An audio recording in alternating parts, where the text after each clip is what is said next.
बिस्मिल्लाहिर्रहमानिर्रहीम अस्सलाम वालेकुम सब भैन भरा नूं। अज असीं बनाउण लगे जी आड़ू का जूस, फ्रैश जूस।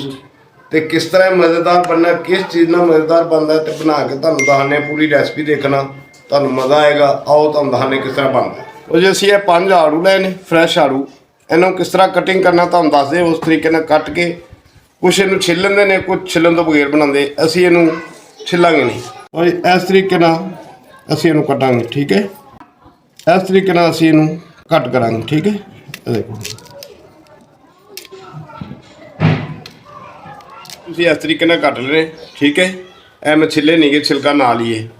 अगर तुहानूं छिलका अच्छा नहीं लगता तुसीं उतार सकदे जी। वैसे इनू छिलके नाल ज़्यादा इस्तेमाल करना चाहिए। और जो भी इसका मौसम आवे इनू ज़्यादा तो ज़्यादा इस्तेमाल करिया करो। चेहरे ते वाइटनेस आती है, अखां 'च चमक आती है, मैदे वास्ते बहुत ज़बरदस्त है। सर जग 'च असीं हुण पा रहे हैं इस तरीके नाल 4 चम्मच चीनी दे, हाफ गिलास पानी का। ये इस करके पानी पाईदा कि ग्रैंड अच्छी तरह हो जाए। थोड़ी जी बर्फ इस तरीके नाल। शुगर वाला मरीज जिहड़ा ना वो चीनी ना इस्तेमाल करे, वैसे ही बना ले। ठीक है, ऐसे ग्रैंड कर लगे। बिस्मिल्लाहिर्रहमानिर्रहीम।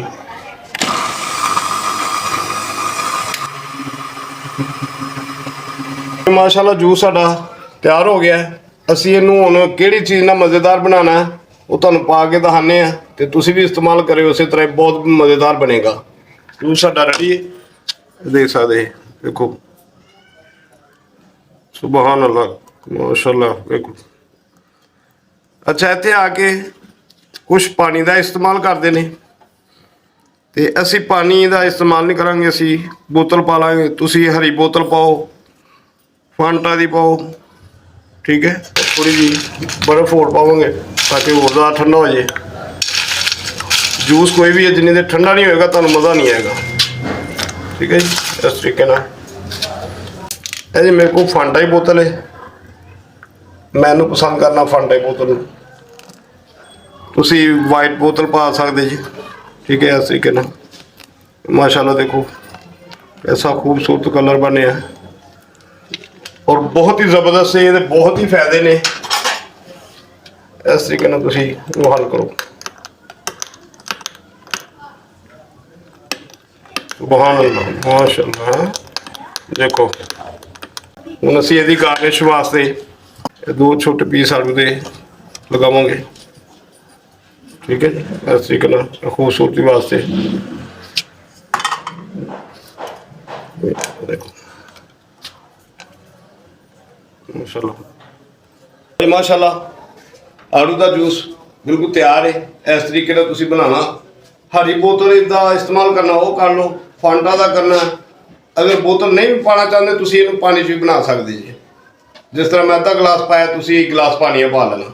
ठीक है जी, इस तरीके नाल बनेगा तो बहुत ही ज़बरदस्त, बहुत ही मज़ेदार। एक बार जरूर ट्राई करना। लो जी, अज की तुहानूं यकीनन आड़ू की रेसिपी पसंद आई होगी। आड़ू का जूस तुसीं बना के जरूर ट्राई करना, बहुत ज़बरदस्त बनता, बहुत ही मज़ेदार बनता।